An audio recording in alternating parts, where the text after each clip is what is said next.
নমস্কার বন্ধুরা, সবাই কেমন আছো? চলে এলাম নতুন একটি ব্লগ নিয়ে। তবে ব্লগটা কিন্তু আজকে পোস্ট করতে অনেকটাই দেরি হয়ে গেল। তো গতকালকে তো আমার স্নান করতে বিকেল হয়ে গিয়েছিল, তো বৃষ্টি শুরু হয়ে গিয়েছিল। এই জন্য এই যে জামা কাপড়গুলো না কিছুই মেলতে পেরেছিলাম না, তো সারা রাত তো ভিজা ছিল। তো ঘুম থেকে উঠে ঘরটা ঝাড় দিয়ে ভাবলাম আগে ভিজা জামা কাপড়গুলো মেলে আসি। আর এই দেখো রাতে আর কি রান্নাঘরের কি অবস্থা। আমাদের না খেতে অনেকটাই রাত হয়ে যায়, এই জন্য সমস্ত বাসন মেজে রাখা সম্ভব হয় না। তবে আজকে সকালে সমস্ত কাজ সেরে আর কি স্নান করে নিয়েছি, কেননা আমার তো স্নান করতে বেশিরভাগটাই বিকেল হয়ে যায়। তো যাই হোক, স্নান করে একটু রেডি হয়ে নিলাম, আর অনেক দিন পর কিন্তু আজকে আমার পছন্দের কানেরটা পরে নিলাম।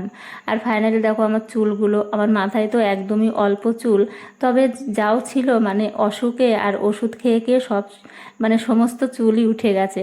আর আজকে সকালে বরমশাই কিন্তু আম নিয়ে এসছে, মানে খুবই সুন্দর আমগুলো, মানে দেখেই আমার মন ভরে গেছে। আর আম যদি একটু টক হয় আমি না খেতে পারি না, পুরোপুরি মিষ্টি না হলে। তো আমগুলো খুবই সুন্দর। তো যাই হোক, আগামীকাল যেহেতু জামাই ষষ্ঠী, তো এই ক্ষেত্রে না আমের দামটাও কিন্তু অনেকটাই বেড়ে গেছে। তো জামাই ষষ্ঠীর অনেক শুভেচ্ছা জানাই সবাইকে। আর এই যে গতকালকের আর কি ভিজা ভাত ছিল, তো ভাবলাম সকালে একটু বড়া ভেজে নিই, তার 2 রকমের ডাল ভিজিয়ে দিয়েছিলাম। তো ভালো করে আদা আর লঙ্কা দিয়ে পেস্ট করে নিয়ে যা যা আর কি দেওয়ার দরকার সমস্ত কিছু দিয়ে ভালো করে আর কি মেখে নিয়ে বড়াগুলো ভেজে নিলাম। আর এদিকে সকালে কেউ খেলো ভিজা ভাত আর বড়া দিয়ে, আর কেউ খেলো আম মুড়ি। তো এই ছিল আজকের ভিডিও, কেমন লাগলো জানিও। টাটা।